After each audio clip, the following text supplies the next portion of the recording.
स्वागत है आपका हमारे चैनल KTV स्टोरी में, जहां आपको सुनने मिलती है दिलचस्प तिलिस्मी जादुई कहानियां। अगर आप चैनल पर नए हैं तो चैनल को सब्सक्राइब करें, कहानी पसंद आए तो वीडियो को लाइक करें। दोस्तों, आपसे निवेदन है कि अगर आपके पास भी ऐसी ही दिलचस्प और मज़ेदार कहानियां हैं तो आप हमें ईमेल के जरिए भेज सकते हैं। ईमेल का लिंक डिस्क्रिप्शन बॉक्स में मिल जाएगा। आप सभी का बहुत बहुत धन्यवाद। तो चलिए शुरू करते हैं आज की कहानी।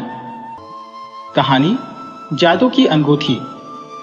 एक बार की बात है कि एक सौदागर ने अपने बेटे को 300 रुपए दिए और उससे कहा कि वह दूसरे देशों में जाकर अपनी किस्मत आजमाए। बेटा चल दिया। वह बहुत दूर नहीं गया था कि रास्ते में उसको कुछ चरवाही एक कुत्ते के ऊपर झगड़ते हुए मिले। उनमें से कुछ उसको मारना चाहते थे। उस कोमल दिल वाले नौजवान का दिल पसीज गया। उसने उनसे कहा, मेहरबानी करके आप लोग कुत्ते को न मारें, मैं इसके लिए आपको 100 रुपये देता हूँ। बस उस कुत्ते का सौदा हो गया। नौजवान ने उन चरवाहों को 100 रुपये दिए, उनसे कुत्ता लिया और अपनी यात्रा पर आगे चल दिया। कुछ दूर जाकर उसको कुछ आदमी मिले, जिनमें से कुछ एक बिल्ली को मारना चाहते थे और कुछ का कहना था कि उसे न मारा जाए। हमारे बेवकूफ़ नौजवान का कोमल दिल पसीज गया और उसने कहा, इस बेचारे जानवर को क्यों मारते हो? मैं तुम लोगों को 100 रुपये देता हूँ, तुम इसे मुझे दे दो। ये सौदा भी तुरंत ही पट गया और नौजवान अपना बिल्ला लेकर फिर अपनी यात्रा पर आगे बढ़ गया। आगे चलकर उसे एक गांव में कुछ गांव वाले मिले जो एक सांप पर झगड़ रहे थे। कुछ कह रहे थे इसको मार दो और कुछ कह रहे थे कि इसको छोड़ दो। हमारे बेवकूफ़ नरम दिल नौजवान ने कहा, इस बेचारे को क्यों मारते हो?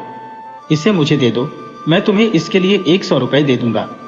लोग एक सांप के लिए 100 रुपये पाकर बहुत खुश हुए।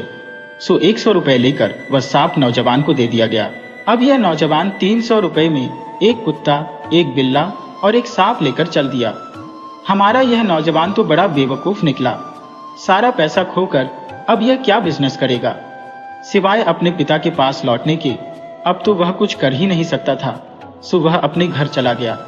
जब उसके पिता ने यह सुना कि उसने किस तरह से अपना सारा पैसा बर्बाद कर दिया है तो वह बहुत नाराज हुआ और बोला, अरे बेवकूफ़, ये तूने क्या किया? जा और जाकर अस्तबल में सो जा और जाकर वहां अपनी बेवकूफ़ी पर पश्चाताप कर। तो अब मेरे घर में कभी नहीं घुसना। सो वह नौजवान अस्तबल में चला गया और वहीं रहने लगा।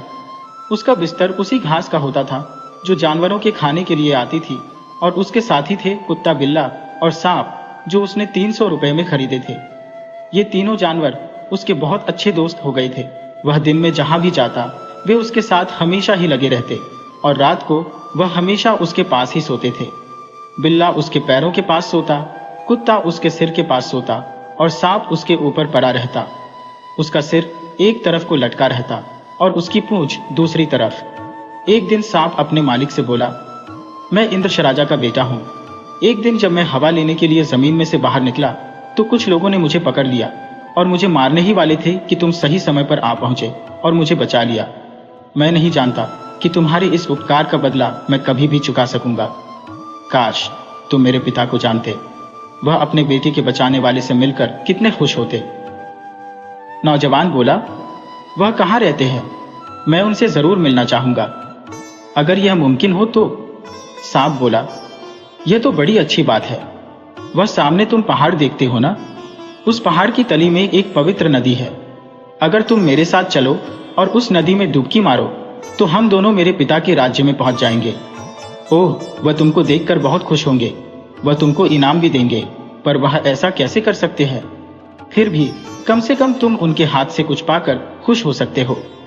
अगर वह तुमसे पूछें तो कि तुमको क्या चाहिए, तो उनको कहना कि मुझे आपके दाएं हाथ की अंगूठी चाहिए और वह मशहूर बर्तन और चमचा चाहिए जो आपके पास है।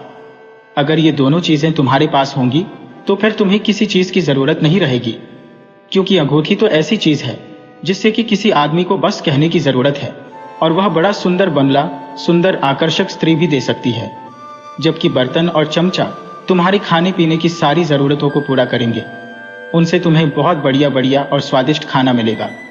सो वह नौजवान अपने तीनों साथियों को लेकर उस नदी की तरफ चल दिया और वहां पहुंचकर सांप की देखभाल में उस नदी में कूदने के लिए तैयार हुआ तो बिल्ला और कुत्ता यह देखते हुए कि वह क्या करने जा रहा था, एक साथ बोले, मालिक फिर हम क्या करेंगे, हम कहाँ जाएंगे?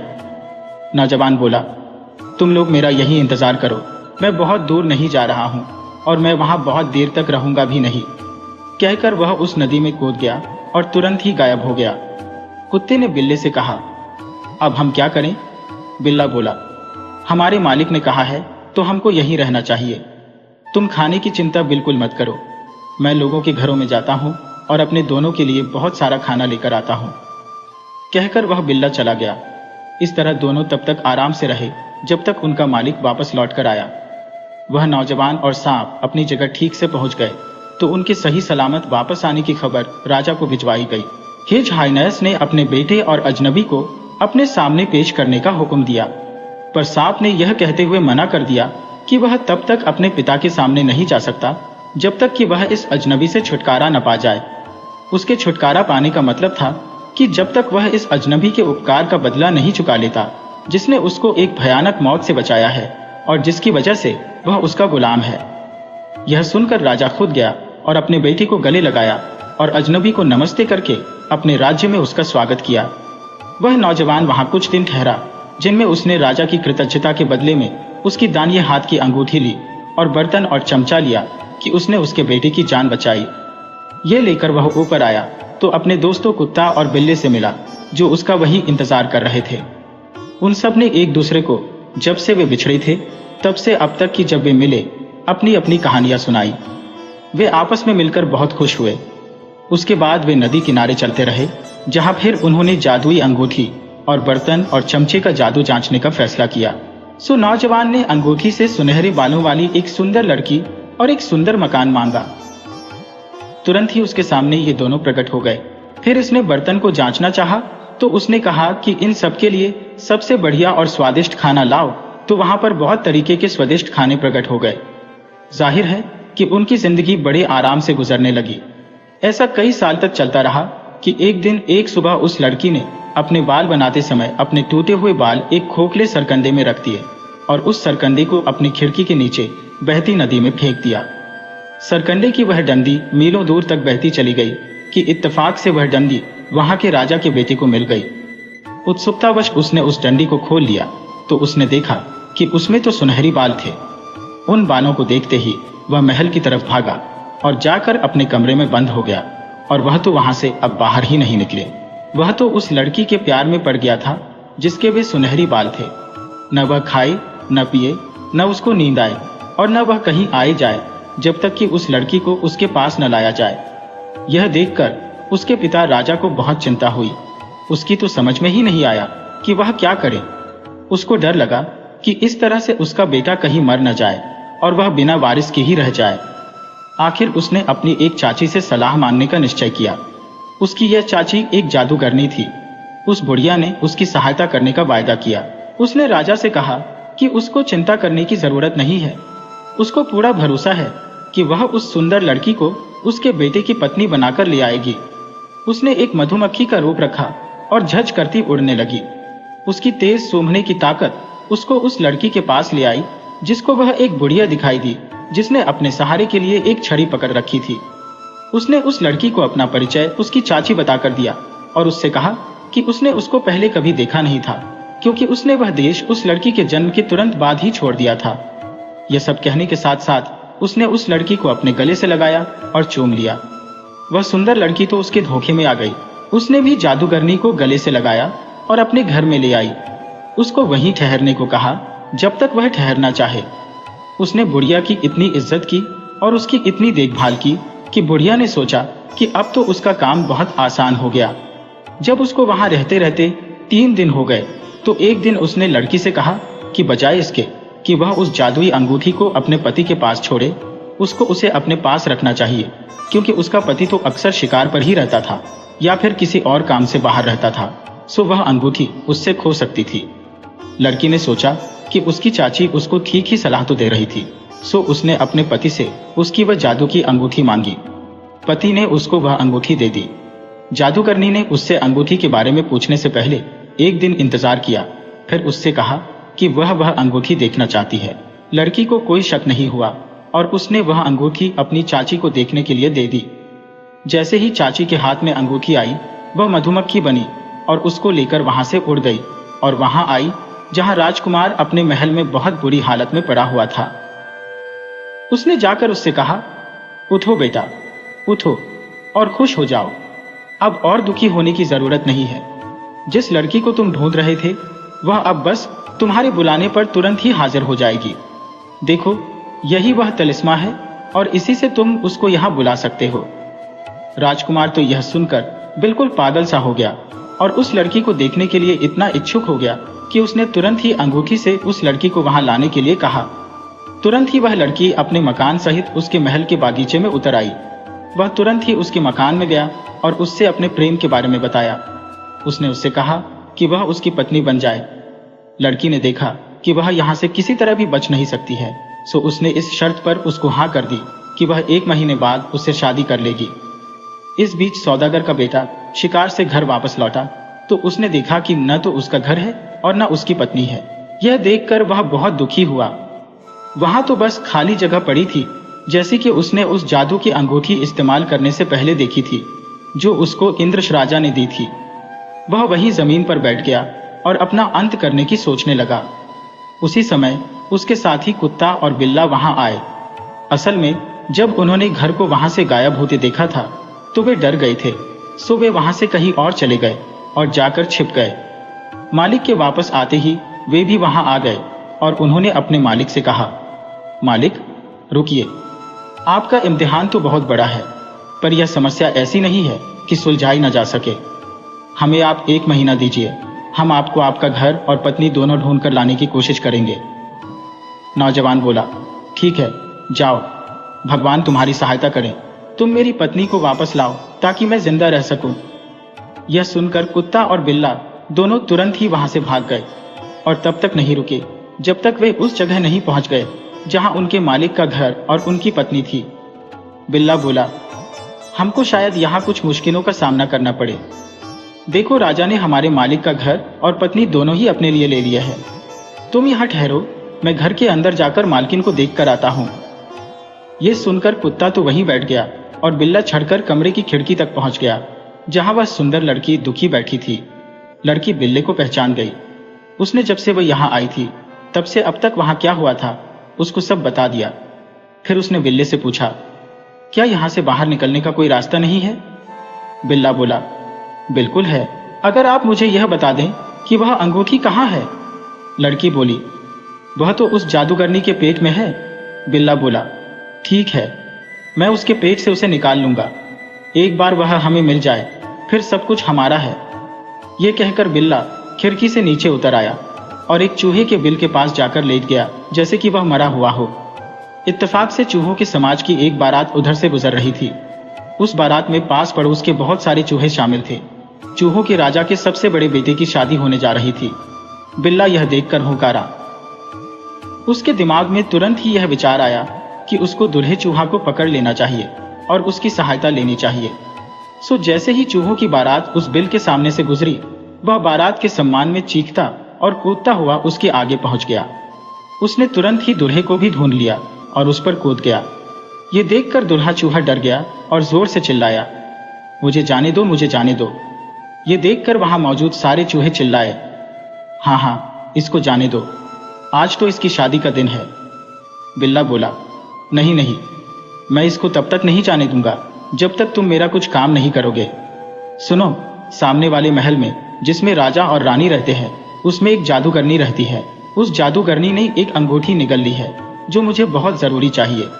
अगर तुम मुझे वह अंगूठी लाकर दे दोगे तो मैं तुम्हारे इन दुल्हे राजा को छोड़ दूंगा। वे सब एक साथ बोले, हाँ हाँ, हम तुम्हें वह अंगूठी लाकर दे देंगे, और अगर हम तुम्हें वह अंगूठी लाकर न दें तो तुम हम सबको खा सकते हो। अब यह तो एक बहुत बहादुरी का जवाब था। खैर, किसी तरह से उन्होंने वह अंगूठी लाकर उस बिल्ले को दे दी। आधी रात को जब जादूगरनी गहरी नींद सो रही थी, एक चूहा उसके बिस्तर के करीब गया और उसके चेहरे पर चढ़ गया। वह खर्राटे मारकर सो रही थी, सो जैसे ही उसने अगली बार अपना मुंह खोला, उसने अपनी पूंछ उसके गले में डाल दी। इससे उसको बहुत जोर की छींक आ गई और वह अंगूठी उसके मुंह में से निकलकर बाहर आ पड़ी और फर्श पर लुढ़क गई। चूहे ने तुरंत ही उसको अपने मुंह में दबाया और वहां से अपने राजा के पास भाग लिया। चूहों का राजा भी उसको देखकर बहुत खुश हुआ। वह भी तुरंत ही उसको लेकर बिल्ली के पास गया और वह अंगूठी उसको देकर अपने बेटे को छुड़ा लाया। बिल्ली को जैसे ही अंगूठी मिली, वह उसको लेकर कुत्ते के पास भागा आया और दोनों अपने मालिक के पास यह खुशखबरी लेकर दौड़ चले। लगता था कि अब सब कुछ ठीक हो गया था, क्योंकि अब तो बस उनको वह अंगूठी ले जाकर अपने मालिक को ही देनी थी और उसको उस अंगूठी से बस यह बोलना था कि उसका सुंदर घर और पत्नी फिर से उसके पास आ जाए। बस फिर सब कुछ पहले जैसा आनंदमय हो जाएगा। उन्होंने सोचा कि यह अंगूठी पाकर उनका मालिक कितना खुश होगा। यह सोचकर वे वहां से जितनी जल्दी हो सकता था भाग लिए। रास्ते में उनको एक नदी पार करनी पड़ी तो कुत्ते ने बिल्ली को अपनी पीठ पर बिठाया और नदी तैर गया। कुत्ते ने सोचा, अंगूठी तो यह बिल्ला ले जा रहा है, तो फिर मालिक की नजर में मेरी क्या कीमत रह जाएगी। सो उसने अच्छा मौका देखकर बिल्ले से अंगूठी मांगी और धमकी दी कि अगर उसने उसको अंगूठी नहीं दी तो वह उसे नदी में बीच धार में ही फेंक देगा। ये धमकी सुनकर बिल्ला डर गया। उसने तुरंत ही अंगूठी कुत्ते को दे दी, पर अफसोस कि जैसे ही बिल्ले ने कुत्ते को अंगूठी दी, कुत्ते से पकड़ी नहीं गई और वह पानी में गिर पड़ी, जिसे उसी समय एक मछली ने निगल लिया। ये देखकर कुत्ता चिल्लाया, ओह, अब मैं क्या करूं? अब मैं क्या करूं? मेरी अंगूठी तो मछली ने निगल ली। बिल्ला बोला, हमको जो करना है वह करना है। हमको उसे वापस पाना ही चाहिए, और अगर हम उसे वापस नहीं पा सकते तो हमें इस नदी में डूबकर मर जाना चाहिए। मैं तुम्हें एक तरकीब बताता हूं, तुम जाओ और कहीं से एक छोटा मेमना मारकर मेरे पास ले आओ। कुत्ता बोला, ठीक है, और यह कहकर वह दौड़ गया। वह जल्दी ही एक छोटा सा मेमना मारकर ले आया और बिल्ले को दे दिया। बिल्ले ने उसका पेट फाड़ डाला और खुद तो उसमें बैठ गया, और कुत्ते को उसने कहा कि वह भी कहीं पास में छिपकर चुपचाप बैठ जाए। कुछ ही देर में नादार नाम की एक चिड़िया वहां आई, जिसको केवल देखते ही किसी भी मछली की हड्डियां टूट जाती है, और उस मेमने की लाश पर मंडराने लगी। और फिर कुछ पल बाद ही उसने इस इरादे से नीचे की तरफ झपट्टा मारा कि वह उस मेमने को सारा का सारा उठाकर ले जाएगी। उसी समय बिल्ला उसमें से निकल आया और उस चिड़िया पर कूद पड़ा। उसने चिड़िया को धमकी दी कि अगर उसने उनकी अंगूठी उनको वापस नहीं दिलवाई तो वह उसको मार देगा। यह धमकी सुनकर नादार चिड़िया तुरंत ही राजी हो गई। वह तुरंत ही मछलियों के राजा के पास उड़ गई और उससे कहा कि वह तुरंत इस बात की छानबीन करे कि वह अंगूठी किस मछली के पास है और तुरंत ही उसको वह अंगूठी ला कर दे। मछलियों के राजा ने वैसा ही किया। अंगूठी मिल गई और वह बिल्ले को दे दी गई। बिल्ला कुत्ते से बोला, अब चलो, हमें अंगूठी मिल गई। ये सुनकर कुत्ता फिर अकड़ गया और बोला, नहीं, मैं नहीं चलूंगा जब तक कि तुम मुझे अंगूठी नहीं दोगे। जब तुम मुझे उसे दे दोगे तो मैं उसे भी ले जाऊंगा और तुम्हें भी, और अगर तुमने मुझे अंगूठी नहीं दी तो मैं तुम्हें मार डालूंगा। कुत्ते की यह धमकी सुनकर बिल्ले ने तुरंत उसको अंगूठी दे दी। उस लापरवाह कुत्ते ने उसे फिर से जमीन पर गिरा दिया। इस बार वह एक काइट चिड़िया ने उठा ली। बिल्ला चिल्लाया, देखो, अंगूठी लेकर वह काइट चिड़िया उधर जा रही है। देखो देखो। यह देखकर कुत्ता भी कुछ परेशान सा होकर बोला, उफ, ये क्या हुआ? ये मैंने क्या कर दिया? बिल्ला चिल्लाया, अरे ओह बेवकूफ कुत्ते, मुझे मालूम था कि ऐसा ही कुछ होगा, पर अब तुम अपना भौंकना छोड़ो, नहीं तो तुम उस चिड़िया को डरा दोगे और फिर वह कहीं ऐसी जगह जाकर छिप जाएगी जहां फिर हमको उसे ढूंढना भी मुश्किल हो जाएगा। बिल्ला तब तक इंतजार करता रहा जब तक काफी अंधेरा नहीं हो गया। अंधेरा होने पर बिल्ला उस पेड़ पर चढ़ा जिस पेड़ पर वह चिड़िया बैठी थी। उसने चिड़िया को मारा, उससे अंगूठी हासिल की और पेड़ से नीचे उतर आया। नीचे उतरकर बोला, चलो अब चलें, हमको यहाँ से जल्दी जल्दी चलना चाहिए। हमको पहले ही बहुत देर हो चुकी है, हमारे मालिक हमारा इंतजार कर रहे होंगे। बहुत देर हो गई तो वह कहीं दुख से मर ही न जाए। चलो। इस बार कुत्ता अपने अपने आप से बहुत शर्मिंदा था। उसने बिल्ले से अपनी गलतियों की माफी मांगी। तीसरी बार वह उससे अंगूठी मांगने बहुत शर्मा रहा था, सो वह बिल्ले को लेकर तुरंत अपने मालिक के पास चल दिया। उनका मालिक दुखी बैठा हुआ था। बिल्ले ने जब उसको अंगूठी ले जाकर दी तो वह खुशी से नाच उठा। उसके मिलते ही उसने उससे अपना घर और अपनी पत्नी लाने के लिए कहा। उसकी सुंदर पत्नी और घर तुरंत ही वहां हाजिर हो गए। वे लोग फिर से उसी तरह से सुख से रहने लगे जैसे पहले रहते थे। कहानी दार्शनिक का पत्थर। यह बहुत पुरानी बात है कि एक बार एक राजा फाक परगना में शिकार करने गया। वहां दाची गांव के पास उसने एक बारहा सिंगे को देखा तो वह उसके पीछे भाग लिया और कई मील तक उसका पीछा किया, पर फिर वह एक जंगल में चला गया और गायब हो गया। राजा अपनी इस बदकिस्मती पर बहुत दुखी और नाउम्मीद हुआ और लौट पड़ा। जब वह अपने खेमे की तरफ लौट रहा था तो उसने सड़क के किनारे लगी हैज के पीछे से किसी के रोने की आवाज सुनी। उसने उसके अंदर झांका कि वहां कौन था तो उसने देखा कि वहां 17 साल की एक बहुत सुंदर लड़की थी। उसको देखकर वह उसे देखता ही रह गया। उसने उससे बड़ी नम्रता से पूछा, तुम कौन हो और यहाँ क्या कर रही हो? वह बोली, जनाब, मैं चीन के एक राजा की बेटी हूँ। मेरे पिता एक लड़ाई में बंदी बना लिए गए हैं और मैं अपने पिता के दुश्मन की बंदी बनाए जाने के डर से वहां से भाग निकली हूँ। मैं पहले एक जगह गई जहां मैं डूब जाना चाहती थी, पर गांव वालों को मेरे इरादों का पता चल गया। उन्होंने आकर मुझे बचा लिया। उसके बाद मैं यहाँ चली आई। आपने मेरी कहानी तो सुन ली, अब आप अपनी बताएं। राजा बोला, ओ सुंदरी, मैं इस देश का राजा हूँ और शिकार करने निकला हूँ। यह मेरी खुशकिस्मती है कि मैंने तुम्हें देख लिया, वरन तुम यहाँ पता नहीं कब तक अकेली पड़ी रहती। यह सुनकर वह लड़की रो पड़ी। राजा ने फिर पूछा, सुंदरी, तुम क्यों रोती हो? लड़की बोली, मैं अपने माता पिता और देश के लिए रोती हूँ। मैं अपने लिए भी रोती हूँ। मैं यहाँ क्या करूँगी? मेरा यहाँ कोई घर नहीं है, मेरा यहाँ कोई दोस्त नहीं है। बिना घर और दोस्त के मैं कैसे रहूँगी? राजा बोला, तुम रो नहीं, आगे से मैं तुम्हारी देखभाल करूँगा। आओ मेरे साथ मेरे महल चलो, अब से तुम वहीं रहना। लड़की बोली, हाँ, मैं आपके साथ खुशी खुशी चलूंगी। आप मुझे अगर अपनी पत्नी बनाएंगे तो मैं आपसे शादी भी कर लूंगी। मैं आपको किसी भी चीज के लिए मना नहीं कर सकती। राजा बोला, तो चलो प्रिय, तब तुम मेरे साथ चलो। महल पहुंचकर उन दोनों की शादी हो गई। राजा अपनी इस चीन वाली पत्नी को धीरे धीरे और प्यार करने लगा। उसने उसके लिए डल झील के पास 5 मंजिल का एक महल बनवाया और उसके साथ ज्यादा से ज्यादा समय बिताने लगा, उससे भी ज्यादा जितना कि वह अपनी दूसरी पत्नियों के साथ कुल मिलाकर बिताता था। पर उसको यह पता ही नहीं था कि वह किस नीच लड़की के साथ रह रहा था जिससे उसको इतना प्यार हो गया था, और न उसको यह पता था कि वह एक बहुत ही बुरी बीमारी उसको दे रही थी। धीरे धीरे राजा के पेट में दर्द रहने लगा। उसने कई हकीमों को बुला भेजा। कुछ ने उसको किसी एक बात की सलाह दी, कुछ ने किसी और की, पर किसी की दवा और सलाह उसको ठीक नहीं कर सकी। एक दिन एक जोगी अपने गुरु के लिए दूध गंगा से उसका पानी लाने और हरि पर्वत से मिट्टी लाने के लिए इस देश के ऊपर से उड़ा तो उसने यह शानदार महल देखा जो राजा ने अपनी चीन वाली पत्नी के लिए बनवाया था। कुछ आराम करने के इरादे से वह नीचे उतरा और उस महल में घुस गया। उसने वह पवित्र पानी एक कमरे में एक कोने में रखा, वह पवित्र मिट्टी उसके दूसरे कोने में रखी और एक कीमती मरहम तकिए के नीचे रखा और राजा के बिस्तर पर लेट गया। इसी बीच राजा आ गया। वह अपने बिस्तर पर एक जोगी को आराम करते देखकर बड़े आश्चर्य में पड़ गया। फिर उसकी निगाह मरहम की उस छोटी सी डिबिया पर गई जो उसके तकिए के नीचे रखी हुई थी। पवित्र पानी एक कोने में रखा हुआ था और दूसरे कोने में पवित्र मिट्टी रखी हुई थी। यह सब देखकर उसे बड़ा आश्चर्य हुआ। उसके मन में यह इच्छा जाग उठी कि देखो कि यह जोगी उठकर क्या करता है। सो वह वहीं बैठ गया और उसके उठने का इंतजार करने लगा।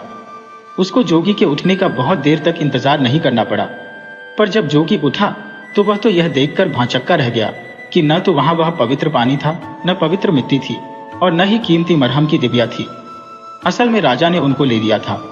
जोगी को जागा हुआ देखकर राजा बोला, ओ जोगी, तुम डरो नहीं, मैंने वे सब चीजें संभाल कर रखती हैं। अब तुम मुझे यह बताओ कि तुम यहाँ कैसे और क्यों आए, फिर मैं तुम्हें वे दे दूंगा। जोगी ने उसे सब कुछ बता दिया और राजा ने भी उसकी वे चीजें उसे वापस कर दी। उसने राजा को फिर सिर झुकाया और महल छोड़कर चला गया। वह बहुत जल्दी ही अपने गुरु के पास पहुंच गया। गुरु ने उसके देरी से आने की वजह पूछी तो उसने उनको अपने देरी से आने की वजह बता दी। उसने उनको यह भी बताया कि कैसे वह राजा के बिस्तर में सोता पाया गया और राजा ने उससे कैसे बातचीत की। गुरु ने जब यह सुना तो बोला, वह अच्छा आदमी था, मैं उसका आभारी हूं कि उसने तुम्हें तुम्हारा कीमती मरहम और दूसरी चीजें वापस कर दी। चलो, मुझे तुम उसके पास ले चलो। उस मरहम की सहायता से वे दोनों उस देश के ऊपर उड़े और राजा के पास पहुंचे। जोगी ने राजा से कहा कि उसके गुरु उससे मिलने के लिए और उसे धन्यवाद देने के लिए आए हैं कि वह आपके बहुत आभारी है कि आपने मुझे उनकी चीजें वापस कर दी। तब गुरु ने कहा, हाँ, मैं आपको धन्यवाद देने के लिए आया हूँ। आप अपनी खुशी से मुझसे कोई भी चीज मांग ले, मैं आपको वह दे दूंगा। राजा उसके सामने झुकते हुए बोला, ओ आर शे, मुझे एक रोग लग गया है। मेरा पेट बहुत दर्द करता है। सारे हकीमों की कोई जानकारी उसको ठीक नहीं कर सकी। अगर आप उसको ठीक कर दें तो मैं आपका बहुत आभारी होऊंगा। आर शे ने उसकी तरफ देखते हुए कहा, ठीक है, आप मुझे अपना पेट दिखाइए। कुछ देखकर उसने राजा से पूछा, क्या आपने अभी अभी कोई नई शादी की है?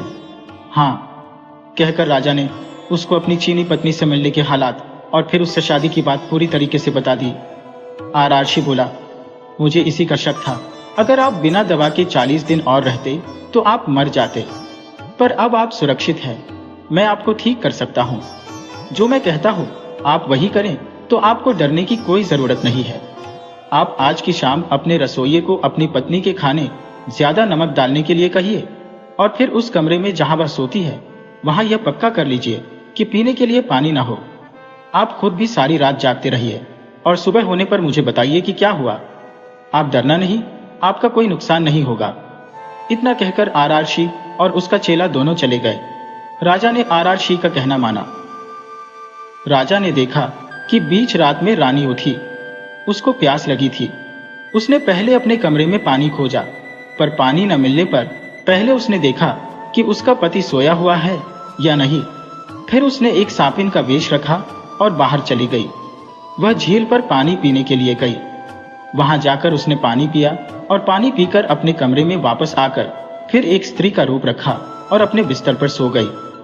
राजा ने यह सब देखा और आरआरशी को बताया तो आरआरशी बोला, राजा साहब, ये स्त्री नहीं है बल्कि एक बीहा है। अब आप मेरी बात सुने।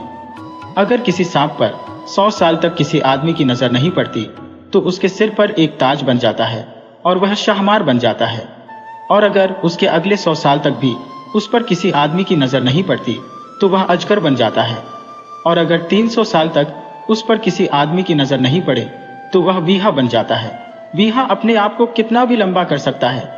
उसके पास बहुत ताकत होती है और वह अपनी शक्ल भी बदल सकता है। उसको स्त्री की शक्ल लेना बहुत अच्छा लगता है ताकि वह आदमियों के साथ रह सके। राजन, आपकी पत्नी वही है। राजा एकदम से चिल्ला पड़ा, उफ, काश मुझे यह पहले से मालूम होता। पर इस भयानक जीव से बचने का कोई उपाय है? आरआरशी बोला, हाँ जरूर है, पर आपको थोड़ा सब्र करना होगा। आप अपनी पत्नी के पास वैसे ही जाते रहिए जैसे अब तक जाते रहे हैं, क्योंकि अगर उसको शक हो गया तो वह आपको मार देगी। उसकी एक सांस से ही सारा देश नष्ट हो जाएगा। इस बीच आप लाख का एक घर बनवाइए और उस पर सफेद रंग की कलई पुतवा दीजिए ताकि उसकी लाख दिखाई न दे। उसमें 4 कमरे होने चाहिए, एक बैठने का कमरा, एक खाने का कमरा, एक सोने का कमरा और एक नहाने का कमरा। खाने के कमरे में एक कोने में एक बड़ा ओवन होना चाहिए जो ढका हुआ हो। जब यह सब कुछ तैयार हो जाए तो आप बहाना करें कि आप बीमार हैं। आप हकीम से कहलवाएं कि राजा को 40 दिन अकेले रहना है। उससे यह कहलवा कर आप उस लाख के मकान में चले जाएं। उसमें उस स्त्री के अलावा और कोई नहीं आएगा। जब यह सब तैयार हो गया तो वह चीनी स्त्री तो बहुत खुश हुई, क्योंकि अब राजा कम से कम 40 दिन के लिए केवल उसी का था। अब वह उसकी बीमारी में जो चाहे कर सकती थी। ऐसा कुछ दिन तक चला। उसके बाद आरआरशी राजा से बात करने के लिए फिर वहां आया और राजा से कहा कि एक दिन वह खाने के कमरे का ओवन जलाकर रखे और अपनी पत्नी से एक खास रोटी बनाने के लिए कहे। जब वह यह देखने में लगी हो कि वह रोटी कैसी पक रही है तो वह उसको भट्टी में धक्का दे दे और जितनी जल्दी हो सके उस ओवन का दरवाजा बंद कर दे, ताकि कहीं ऐसा न हो कि वह बाहर निकल आए और सारे देश को ही नष्ट कर दे। राजा ने ऐसा ही किया। जब यह सब हो गया तो गर्मी बढ़ाने के लिए उसने घर में भी आग लगा दी। आरआरशी ने जब यह सुना कि राजा ने क्या किया तो वह बोला, यह आपने बहुत अच्छा किया। अब आप अपने महल जाइए और वहां 2 दिन तक इंतजार कीजिए। तीसरे दिन आप मेरे पास आइए तो मैं आपको एक आश्चर्यजनक दिया राजस्य दिखाऊंगा। तीसरे दिन आरआरशी राजा को साथ लेकर उस जगह गया जहां वह लाख का घर खड़ा था, पर वहां तो राख के सिवा और कुछ नहीं था। आरआरशी बोला, राजा साहब ध्यान से देखिए, आपको यहाँ एक पत्थर दिखाई देगा। राजा ने ध्यान से देखा तो उसको वह पत्थर मिल गया। वह बोला, हाँ यह रहा पत्थर। आरार्शी ने पूछा, यह तो ठीक है, पर आप क्या लेना चाहेंगे, पत्थर या राख? राजा बोला, पत्थर।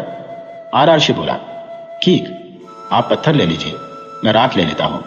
कहकर उसने वह सारी राख समेटी, उसे अपने कपड़े में बांधा और अपने चेले के साथ गायब हो गया। उसके बाद राजा अपने महल को चला आया। उस दिन के बाद से राजा ठीक हो गया। वह पत्थर जो उसने चुना था, बाद में वह संगीपारस साबित हुआ, जिसके छूने से कोई भी धातु सोना बन जाती है।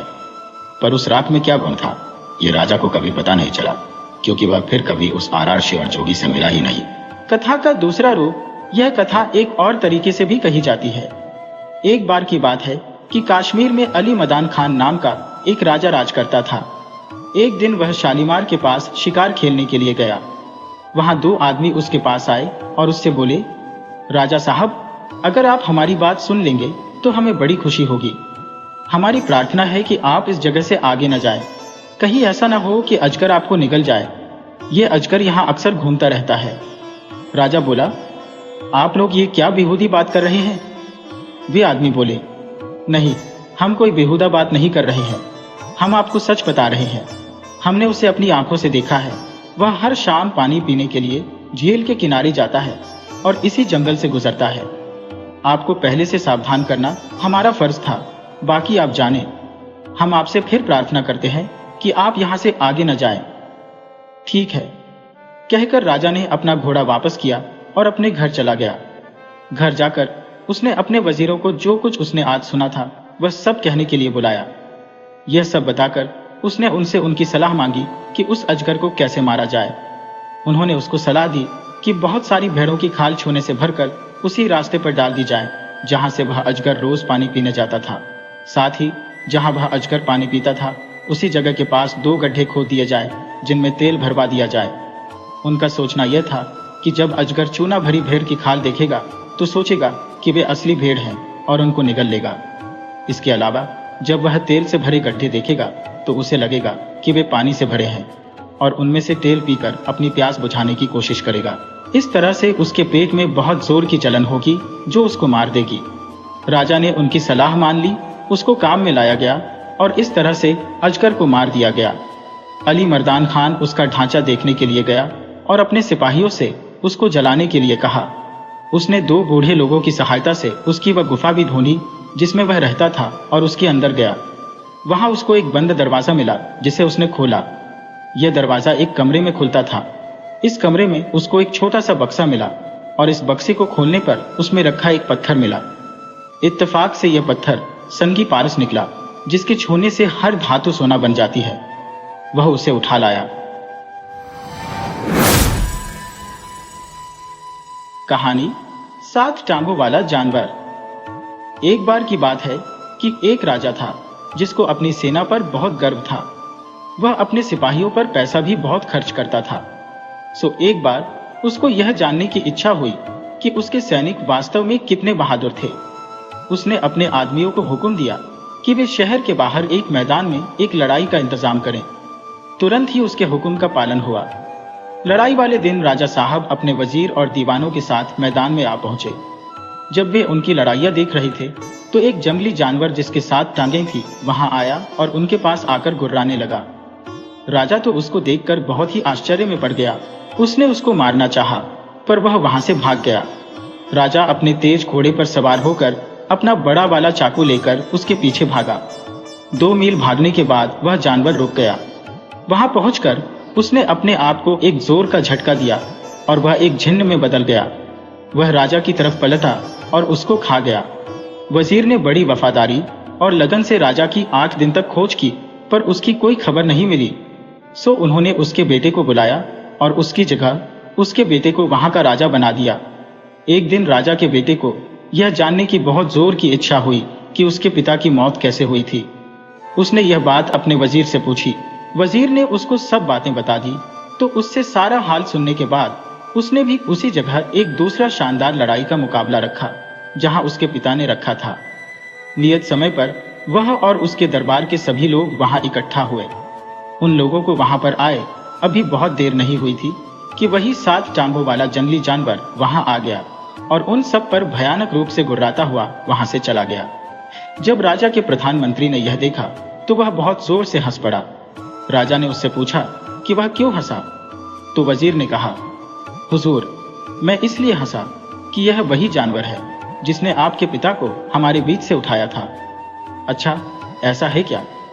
तब तो मैं उसको जरूर मारूंगा, क्योंकि मुझे तब तक शांति नहीं मिलेगी जब तक मैं अपने दुश्मन को मार नहीं लूं। ऐसा कहकर वह भी अपने घोड़े पर सवार हुआ और उस जानवर के पीछे भाग लिया। वह जानवर उसको कुछ दूर तक उसी तरह भगाकर ले गया जैसे कि वह उसके पिता को ले गया था। वहां जाकर वह रुक गया, अपने आप को झंझोड़ा और अपने असली रूप में आकर राजा के ऊपर उछला। राजा यह देखकर डर गया और दिल से उसने भगवान से प्रार्थना की कि वह उसको उससे बचाए। भगवान ने उसकी प्रार्थना सुन ली और अपने एक देवदूत शय को उसके पास भेजा जो उसको यह बताए कि उसको इस जिन्न से कैसे बचना है। देवदूत ने राजा कहा, यह जिन्न सबसे ज्यादा ताकतवर जिन्न है। अगर इसके शरीर के खून की एक भी बूंद जमीन पर गिर गई और तब तक यह जिंदा है तो उससे तुरंत ही एक और ऐसा ही जिन्न पैदा हो जाएगा। फिर वह उछलकर तुम्हारे ऊपर कूद पड़ेगा और तुम्हारे शरीर के टुकड़े टुकड़े कर देगा। मगर तुम डरो नहीं। लो, तुम यह 2 फल वाला तीर लो और इससे इस जिन्न की दोनों आंखें फोड़ दो। इससे यह नीचे गिर जाएगा और मर जाएगा।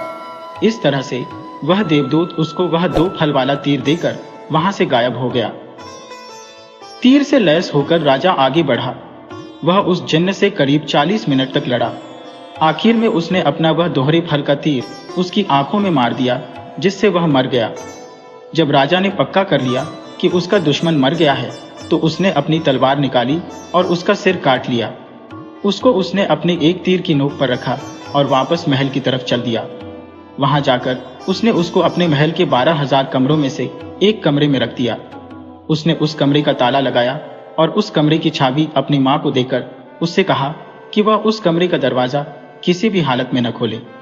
पर क्योंकि उसने अपनी मां को यह नहीं बताया कि उसने उस कमरे में इतनी सावधानी से क्या चीज बंद कर रखी थी, उसकी मां ने सोचा कि शायद उस कमरे में कोई खास खजाना बंद होगा। ये सोचकर उसके मन में उसको देखने की इच्छा हो आई। सो एक दिन वह उस कमरे की तरफ गई और उसने उसका दरवाजा खोल दिया। उसको उस कमरे में कुछ दिखाई नहीं दिया, क्योंकि उसके बेटे ने उस जिन्न का सिर एक कोने में फेंक दिया था। हाँ, उसको एक हंसी की आवाज जरूर सुनाई दी और फिर ये शब्द, तेरा बेटा एक जिन्न है, उससे बचकर रहना, वह एक जिन्न है। किसी समय वह तुझे भी मार देगा, जैसे उसने मुझे यानी तेरे पति को मारा है। अगर तू जिंदा रहना चाहती है तो तू उसको महल के बाहर निकाल दे। राजा की मां ने पूछा, अरे ये आवाज कहां से आ रही है और ये तुम क्या कह रहे हो? वही आवाज फिर बोली, तू झूठ मूठ बीमार बनने का बहाना कर और अपने ठीक होने के लिए उससे मादा चीते का दूध मंगवा। उसे कह कि वह यह काम करने के लिए खुद वहां जाए और उसको लेकर आए। अगली सुबह भारी और दुखी दिल से राजा एक जंगल की तरफ जाता देखा गया, जहां चीते और दूसरे जंगली जानवर घूमते हुए देखे जाते थे। जल्दी ही उसको एक मादा चीता दिखाई दे गई, जो अपने 2 बच्चों के साथ धूप में बैठी हुई थी। उसको वहां देखकर वह एक पेड़ पर चढ़ गया और वहीं से उसके एक थन में तीर मारा। इत्तेफाक से उसके उस थन में कई दिनों से बहुत दर्द हो रहा था, क्योंकि उसके पास ही उसके एक फोड़ा हो रहा था। राजा का तीर उस फोड़े में जा लगा, जिससे वह फोड़ा फूट गया और मादा चीते को बहुत आराम मिला। मादा चीता इस आराम के लिए उसकी बहुत कृतज्ञ हुई। उसने ऊपर की तरफ देखा और उससे नीचे उतरने की प्रार्थना की। उसने उससे पूछा कि इसके बदले में उसको क्या चाहिए। राजा ने उससे कहा कि उसको कुछ नहीं चाहिए सिवाय उसके थोड़े से दूध के, जो उसे उसकी बीमार मां के लिए चाहिए था। मादा चीते ने तुरंत ही उसकी बोतल अपने दूध से भरकर उसको दे दी, जो वह अपने साथ लेकर आया था। फिर उसने उसको अपने कुछ बाल दिए और उससे कहा, जब भी कभी तुम किसी मुश्किल में हो तो इन बालों को सूरज को दिखा देना, मैं तुम्हारी सहायता के लिए तुरंत ही आ जाऊंगी। राजा ने उसका वह दूध और उसके बाल लिए और घर आ गया। जब रानी मां ने उसको मादा चीते का दूध लाता देखा तो उसे लगा कि शायद वह वाकई कोई जिन्न था। उसने अपने दिल में उसको मारने का पक्का इरादा कर लिया। वह फिर उस कमरे में गई जिसमें वह सिर रखा था और उसे अपना पूरा हाल बताया। तो उस बोलने वाले ने उससे कहा, इस बात से यह पता चलता है कि वह वाकई में एक जिन्न है। एक जिन्न के अलावा कोई और किसी मादा चीते का दूध ला ही नहीं सकता। तो जल्दी से जल्दी उसे मारने का इंतजाम कर। रानी माँ बोली, पर मैं उससे कैसे छुटकारा पाऊं? आवाज फिर बोली, इस बार जब वह तुझसे दोबारा मिलने आए और तेरा हाल पूछे तो तू इससे कहना कि तू अभी भी बहुत कमजोर और बीमार महसूस कर रही है। मादा चीते के दूध ने तेरे ऊपर कुछ ज्यादा असर नहीं किया। पर सुना है एक राजकुमारी है जो फला फला ऊंची पहाड़ी पर एक किले में अकेली रहती है। अगर वह तेरे पास आ जाए और तुझे छू ले तो उसके छूने से ही तो ठीक हो जाएगी। यह सुनकर तेरा बेटा उस भयानक किले में जाएगा तो निश्चित रूप से रास्ते में ही मारा जाएगा। अगले दिन शाम को जब राजा अपनी माँ को देखने गया और उससे पूछा, माँ अब तुम कैसी हो? क्या अब तुम पहले से कुछ अच्छी हो? रानी माँ रोती हुई सी बोली, कहाँ बेटा, इस मादा चीते के दूध ने तो मुझे बिल्कुल भी फायदा नहीं किया। पर कल मैंने एक सपना देखा कि एक राजकुमारी है जो फला फला ऊंची पहाड़ी पर एक किले में अकेली रहती है। अगर वह मेरे पास आ जाए और मुझे छू ले तो उसके छूने से ही मैं बिल्कुल ठीक हो जाऊंगी। जब तक वह यहाँ नहीं आती और मुझे नहीं छू लेती मैं ठीक नहीं हो सकती। राजा बोला, माँ थोड़ा धीरज रखो, मैं उस राजकुमारी को तुम्हारे पास जरूर लेकर आऊंगा। अगर नहीं ला सका तो राज्य छोड़ दूंगा। सो अगली सुबह राजा ने अपना सबसे तेज भागने वाला घोड़ा उठाया और उस पर बैठकर अपनी उस खतरनाक यात्रा पर चल दिया। वह मादा चीते के दिए हुए जादू को बालों को साथ ले जाना नहीं भूला था। जैसे ही सूरज निकला उसने वे बाल सूरज को दिखाए। तुरंत ही मादा चीता और उसके दोनों बच्चे वहां आ गए। मादा चीते ने पूछा, क्या बात है? राजा बोला, फला फला जगह एक राजकुमारी अकेली रहती है और तुम्हें उसको लाना है, ये तुम नहीं कर सकते। कई लोगों ने उसको वहां से लाने की कोशिश की है क्योंकि राजकुमारी बहुत सुंदर है, पर कोई भी अब तक उसके पास भी नहीं पहुंच सका है। राजा बोला, मैं कोशिश करूंगा, चाहे इस कोशिश में मेरी जान ही क्यों न चली जाए। यह कहते हुए राजा वहां से चल दिया। मादा चीता अपना भला करने वाली को इस तरह अपने को छोड़कर जाते हुए नहीं देख सकती थी। सो वह अपने दोनों बच्चों के साथ उसके पीछे पीछे दौड़ी और उससे अपने ऊपर चढ़ जाने को कहा। राजा उसके ऊपर बैठ गया और वे सब कुछ ही देर में उस किले के पास पहुंच गए। वहां पहुंचकर मादा चीता राजा से बोली, देखो यहाँ पर इस किले के 3 दरवाजे हैं। राजकुमारी के पास पहुंचने से पहले उन तीनों दरवाजों से होकर गुजरना जरूरी है।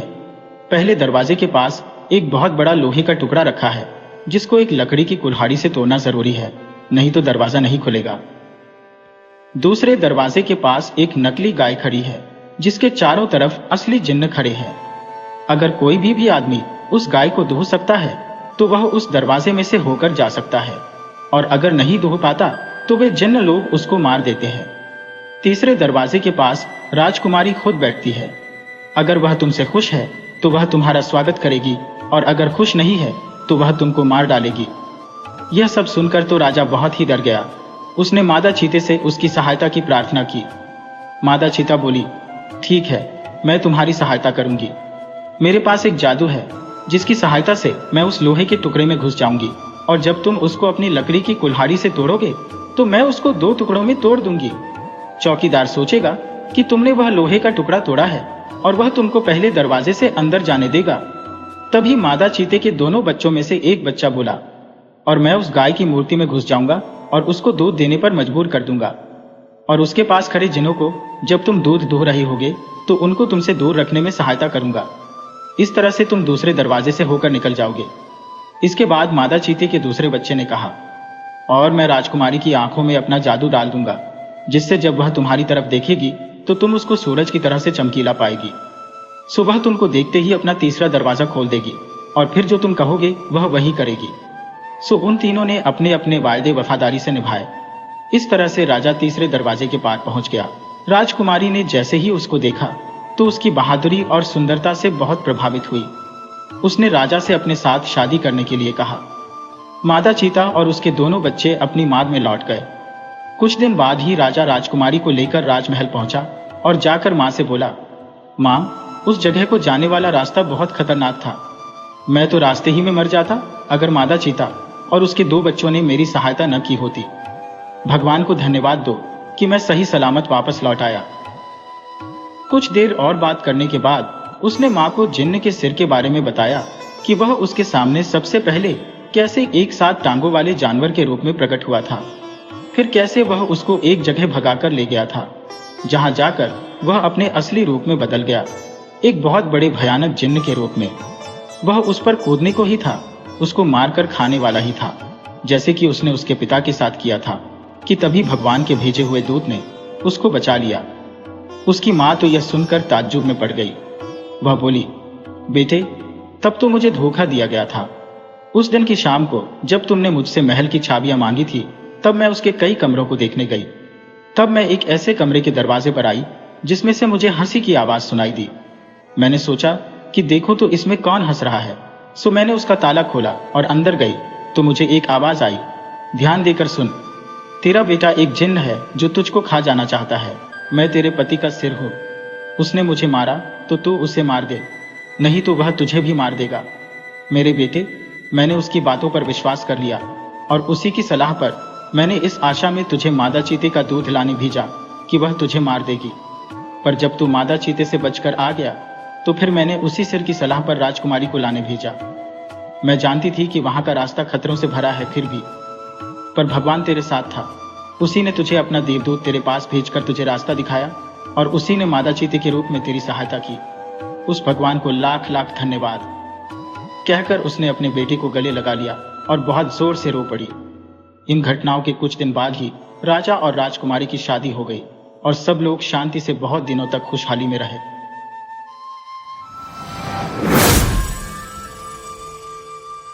कहानी बहादुर राजकुमारी। एक बार की बात है कि एक जगह दो राजा राज्य करते थे। उनमें से एक राजा के बहुत सुंदर बेटा था और दूसरे राजा के बहुत सुंदर बेटी थी। दोनों राजाओं के बच्चे शादी के लायक थे, इसलिए दोनों राजा अपने अपने बच्चों के लिए जीवन साथी ढूंढने के लिए लोगों को भेज रहे थे। किस्मत की बात कि दोनों राजाओं के दूत आपस में मिले और बातचीत के बीच उन्होंने एक दूसरे को अपने अपने उद्देश्य बताए। उन दोनों को यह सुनकर बड़ा आश्चर्य हुआ जब उनको यह पता चला कि दोनों के बाहर निकलने का उद्देश्य एक ही था और दोनों राजा भी आपस में एक दूसरे की टक्कर के थे। इस तरह राजकुमार और राजकुमारी का जोड़ा बहुत अच्छा बनता था। जब राजाओं ने अपने अपने दूतों से उनकी बात सुनी तो उन्होंने आपस में बात की और उन दोनों की शादी तय हो गई। एक दिन तय किया गया और दुल्हा दुल्हन के घर पहुंच गया। शादी की रस्में सब बहुत शानदार तरीके से पूरी की गई, लेकिन उनकी खुशियों पर एक बादल छा गया। उनकी खुशी कितने कम समय के लिए थी। जब दुल्हा अपनी दुल्हन को लेकर घर लौट रहा था तो रात को वह एक बागीचे में रुका। इत्तेफाक से वह बागीचा परियों का था। ये परियां रात को वहां आती थी। उस रात जब वे वहां आई तो वहां राजकुमार को देखकर वे उससे प्रेम कर बैठी। उन्होंने उसको अपना बनाने का सोच लिया। उन्होंने उस पर ऐसा जादू डाला कि वह मौत जैसी गहरी नींद सो गया। अगली सुबह राजकुमारी और दूसरे लोगों ने उसको उठाने की बहुत कोशिश की, पर सब बेकार।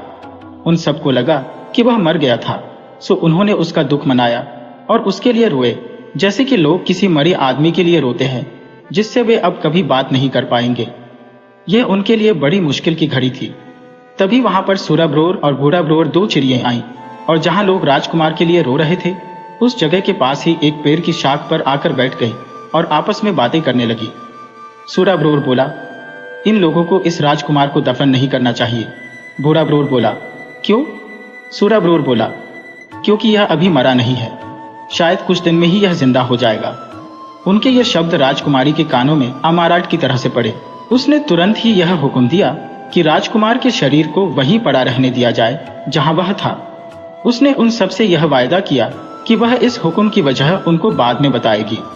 इस हुक्म के अनुसार राजकुमार के शरीर को उसी बागीचे में छोड़ दिया गया और बाकी सब लोग अपने अपने घरों को चले गए। दुखी दुल्हन और उसकी तरफ के लोग एक तरफ चले गए, दूल्हे की तरफ के लोग दूसरी तरफ चले गए। राजकुमारी के माता पिता को अपनी बदनसीब बेटी की बदकिस्मती की बात सुनकर बहुत दुख हुआ। राजकुमारी भी दिन रात रोती रहती। कोई चीज उसको कोई आराम नहीं दे पाती। हर पल वह राजकुमार के लौटने की बाट तकती रहती, पर वह तो आया नहीं। आखिर जब उससे अपना दुख और नहीं सहा जा सका तो उसने अपने पिता से महल छोड़कर इधर उधर घूमने की इजाजत मांगी जहां भी उसकी इच्छा होती। हालांकि राजा उसको इस तरीके से कहीं जाने देना नहीं चाहता था, पर अपने मंत्रियों की सलाह पर उसने उसको जाने की इजाजत दे दी। मंत्रियों का विचार था कि अगर राजकुमारी इसी तरह से यहाँ कुछ दिन और रही तो कहीं वह पागल ना हो जाए। सो उनकी सलाह पाकर राजकुमारी बाहर घूमने चल दी। वह दुखी सी चारों तरफ घूमने लगी। हर आने जाने वाले वह पूछती रहती, क्या तुमने राजकुमार को कहीं देखा है? क्या तुमने राजकुमार को कहीं देखा है? इस तरह घूमते घूमते और राजकुमार के बारे में पूछते पूछते उसको कई दिन बीत गए, पर कोई भी उसको राजकुमार के बारे में कुछ न बता सका। आखिर उसको एक बूढ़ा मिला। उसने उससे भी यही पूछा, क्या तुमने राजकुमार को कहीं देखा है? बूढ़ा बोला, मैं एक बागीचे के पास से गुजर रहा था कि मैंने वहां जमीन पर एक बहुत सुंदर लड़के को सोते हुए देखा। मुझे यह देखकर बड़ा आश्चर्य हुआ कि उस नौजवान ने आराम करने के लिए ऐसी जगह क्यों चुनी, सो मैं वहां रुक गया।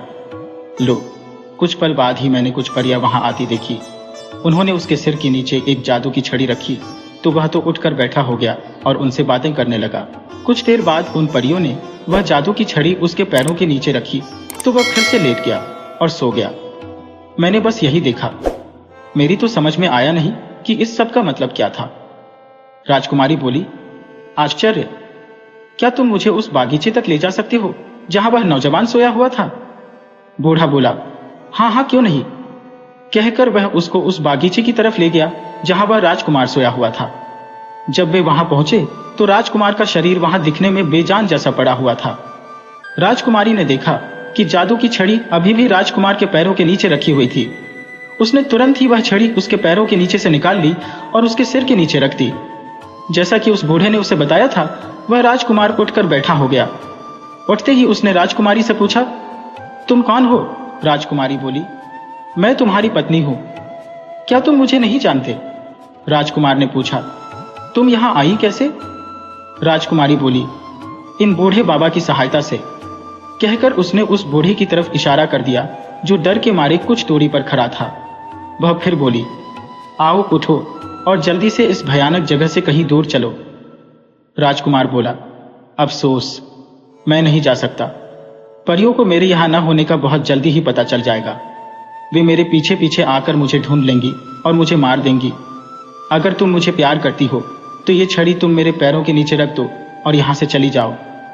नहीं, कभी नहीं, ऐसा नहीं हो सकता।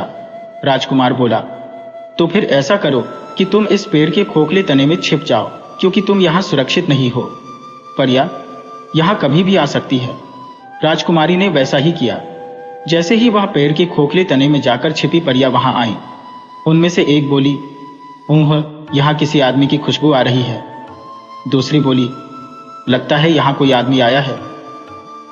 कहकर दो तीन परियां उस आदमी की खोज में इधर उधर गईं जो उनकी जगह देख गया था, पर उनको कोई मिला नहीं। उसके बाद उन्होंने राजकुमार को जगाया और उससे पूछा कि क्या वह किसी आदमी को जानता था जो उसके आसपास घूम रहा हो।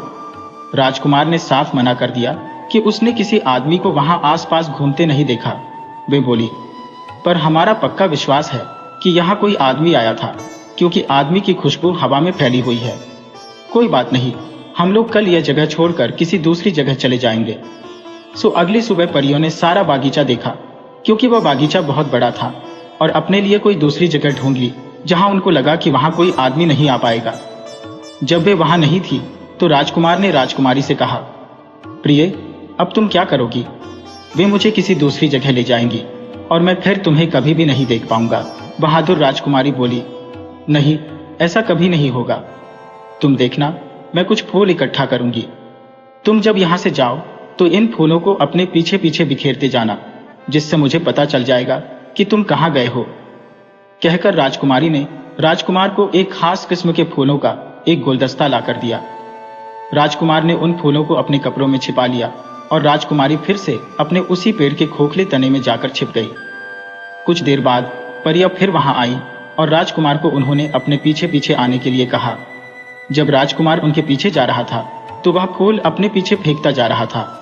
अगले दिन राजकुमारी उन फूलों के सहारे चलती गई जब तक कि वह एक बहुत बड़ी और शानदार बिल्डिंग के पास नहीं आ गई, जो एक महल की तरह लग रही थी। यह एक देव का घर था जिसने परियों को भी बहुत तरह के जादू सिखा रखे थे। राजकुमारी बिना किसी डर के उस महल में अंदर चली गई। उसने देखा कि वहां अंदर तो कोई भी नहीं था, तो वह सुस्ताने के लिए एक नीचे से स्टूल पर बैठ गई। करीब 1 घंटे के बाद देव आया। राजकुमारी को देखकर उसने सोचा कि शायद वह उसकी बेटी है, जिसको एक दूसरा देव जबरदस्ती उठाकर ले गया था। वह उसकी तरफ दौड़ता हुआ बोला, ओह मेरी प्यारी बेटी, तुम वापस कैसे आई? उस नीच से तुम कैसे बच पाई? राजकुमारी ने तुरंत ही हालात का अंदाजा लगा लिया। वह बोली, जब वह सो रहा था पिताजी, तब मैं वहां से भाग निकली। कुछ समय तक राजकुमारी देव के पास रही। वहां उसको देव और परिया देव की बेटी ही समझते रहे। वह वहां जो चाहती वह करती थी और जहां चाहती वहां जाती थी। उसकी प्रार्थना पर देव ने उसको कई जादू भी सिखा दिए थे, जैसे किसी आदमी को मरा हुआ कैसे दिखाना, फिर कैसे उसे जिंदा करना, छिपी हुई चीजों का पता लगाना, आदि आदि। एक दिन उसने अपनी ताकत से यह पता लगा लिया कि राजकुमार एक परी के कान के बुंदे में छिपा हुआ है। उसने यह बहाना बनाया कि वह बुंदा उसको बहुत पसंद था, इसलिए वह उसको पहनने के लिए दे दिया जाए। पहले तो परी ने कुछ ना नुकुर की, पर फिर उसको देव की बेटी होने के नाते उस बुंदे को दे देना पड़ा, लेकिन इस शर्त पर कि वह बुंदा वह उसको अगले दिन दे देगी। राजकुमारी इस बात पर राजी हो गई। जैसे ही परी ने उसको अपना बुंदा दिया और वह वहां से चली गई, राजकुमारी ने अपने जादू से राजकुमार को उसमें से बाहर निकाल दिया। राजकुमार ने बाहर आते ही इधर उधर देखा तो राजकुमारी ने उससे पूछा, क्या तुम मुझे पहचानते हो या तुम मुझे नहीं जानते? मैं तुम्हारी पत्नी हूं। तुम्हारे लिए मैंने अपने पिता का घर छोड़ा। तुम्हारे लिए मैंने उस बागीचे में जाने की हिम्मत की जिसमें तुम लेटे हुए थे। तुम्हारे लिए मैंने देव के मकान में घुसने की जरूरत की। क्या तुम मुझे नहीं पहचानते? राजकुमारी बोली, आओ चलें, मैं तुम्हें अब बताऊंगी कि तुम्हें क्या करना है।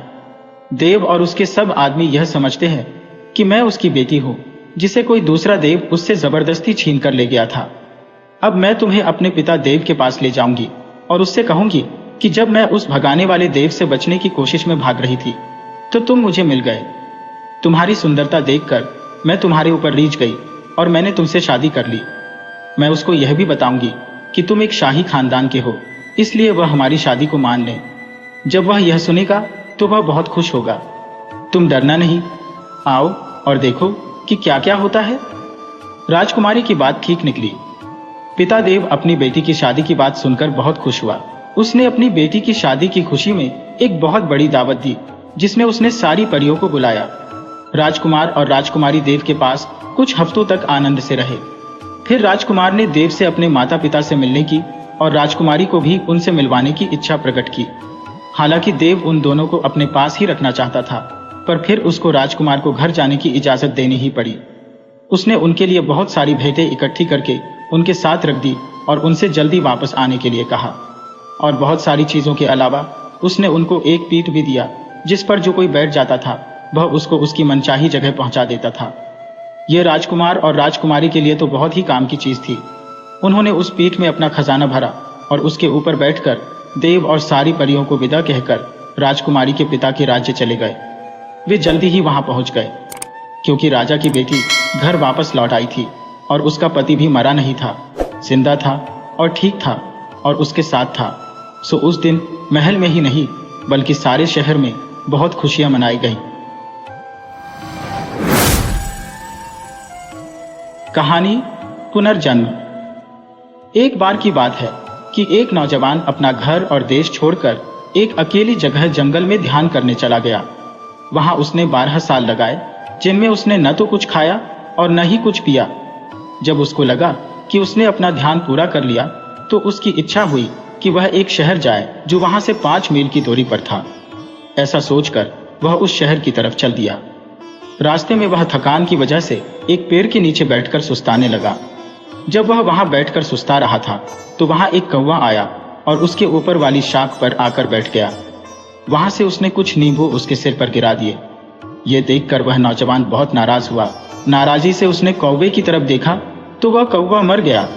जब उसने ठीक से आराम कर लिया तो वह वहां से उठा और फिर से शहर की तरफ चल दिया।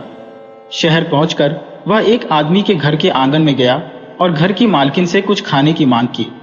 एक स्त्री ने एक खिड़की से झांककर उसको अंदर आने के लिए कहा और तब तक उसको इंतजार करने के लिए कहा। जब तक उसके पति घर आते हैं तभी वह उसको खाना दे पाएगी। वह नौजवान उसका यह जवाब सुनकर बहुत नाराज हुआ। वह उसको उसके इस जवाब पर शाप देने वाला था कि तभी वह स्त्री बोल पड़ी, ओ नौजवान, मैं कोई कौवा नहीं हूं जो तुम्हारी गुस्से से भरी नजर पड़ते ही मर जाऊंगी। अच्छा हो अगर तुम अंदर आ जाओ और मेरे पति के आने तक इंतजार करो। उस आदमी ने वैसा ही किया। वह अंदर चला गया और उसके पति का इंतजार करता हुआ वहां बैठ गया। पर वह यह सोचता रहा कि उस स्त्री को कौवे की घटना का पता कैसे चला। कुछ ही देर में एक घर का मालिक आ गया तो वह स्त्री उसके पैर धोने के लिए गर्म पानी ले आई। गर्म पानी से उसने अपने पति के पैर धोए, फिर उनको खाना खिलाया। उसके बाद उसने मेहमान को खाना दिया। जब उसने पेट भरकर खाना खा लिया तब उसने अपना खाना खाया। उसके बाद उसने अपने पति का बिस्तर लगाया। फिर जब वह अपने बिस्तर पर लेट रहा था तब उसने उसके पैर धोए। सचमुच में वह एक आदर्श पत्नी थी, ऐसा उस साधु को लगा जो अब तक यह सब देख रहा था, पर बोला कुछ नहीं था। जब वह अपने पति के पैर धो रही थी तो उसने अपने पति से कहा, मुझे कोई कहानी सुनाओ। आदमी राजी हो गया और उसने एक कहानी सुनानी शुरू की। बहुत पुराने समय की बात है कि एक समय में एक ब्राह्मण रहता था। वह बहुत साल तक मरे हुओं की बात की दशा जानने की इच्छा में प्रार्थना करता रहा। आखिर देवता उसकी प्रार्थना से खुश हुए और एक दिन जब वह सुबह का अपना नहाना धोना कर रहा था कि उसकी आत्मा उसका शरीर छोड़कर एक बच्चे में चली गई जो एक चमार का बच्चा था। बच्चा बड़ा होता गया। उसने अपने पिता का काम धंधा सीख लिया। फिर उसकी शादी हो गई और उसके कई बच्चे हो गए। तभी अचानक उसको अपनी ऊंची जाति की याद आई तो वह सब कुछ छोड़कर किसी दूसरे देश चला गया। जैसे ही वह वहां पहुंचा तो उस देश का राजा मर गया। वहां उस राजा का कोई और वारिस नहीं था जिसको वे लोग राजा की गद्दी पर बिठा सकते। तो जैसा कि वहां का रिवाज था कि ऐसी दशा में वारिस का चुनाव करने के लिए वजीर लोग एक हाथी और एक बाज पक्षी को बाहर भेज देते थे। जिस किसी को भी हाथी और बाज राजा बना देते वहां की जनता भी उसी को अपना राजा स्वीकार कर लेती। इसके अलावा और कोई चारा भी नहीं था। ये बड़े आश्चर्य की बात थी कि हाथी और बाज ने इस आदमी को अपना नया राजा चुन लिया। हाथी ने उसके सामने सिर झुकाया और बाज उसके दाहिने कंधे पर बैठ गया और इस तरह से उसको राजा घोषित कर दिया गया। कुछ साल में उसकी पत्नी को उसका पता चला कि वह कहाँ है। सुबह उससे मिलने गई। उस समय लोगों को यह पता चला कि वह तो एक चमार है और उसकी पत्नी भी एक नीची जाति की है। ये जानकर लोग चिंता में पड़ गए। उनमें से कुछ तो वहां से भाग गए, कुछ भारी तप करने चले गए, कुछ लोग जलकर मर गए कि कहीं ऐसा ना हो कि उन्हें अपने धर्म की पूजा न करने दी जाए।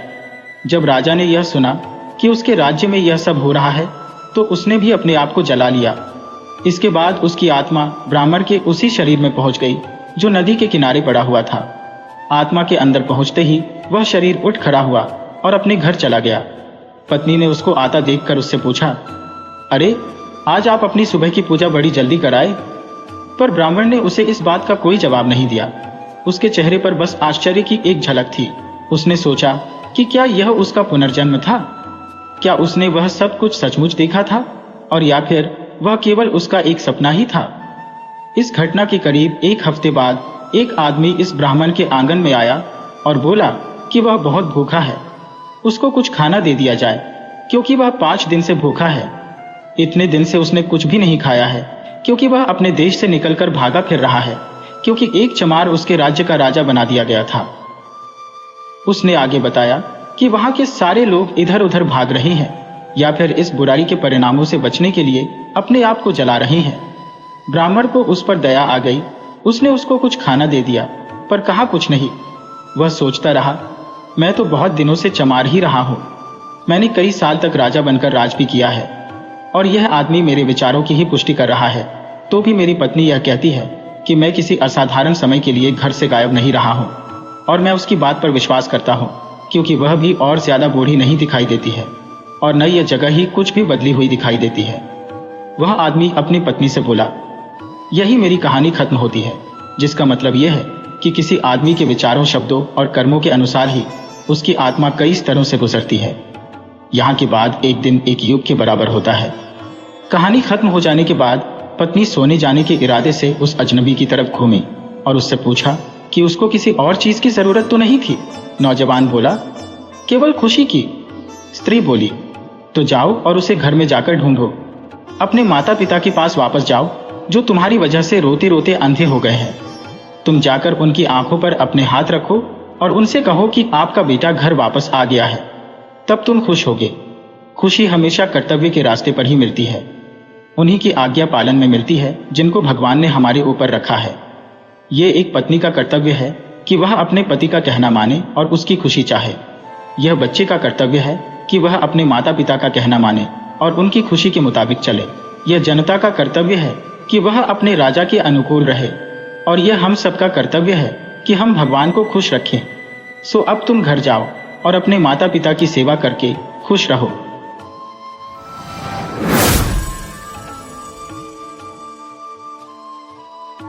वीडियो अच्छी लगी हो तो इसे लाइक करें और ऐसी ही मज़ेदार कहानियों के लिए चैनल को सब्सक्राइब करें और बेल आइकन दबाएं। ज़्यादा से ज़्यादा अपने दोस्तों को शेयर करें।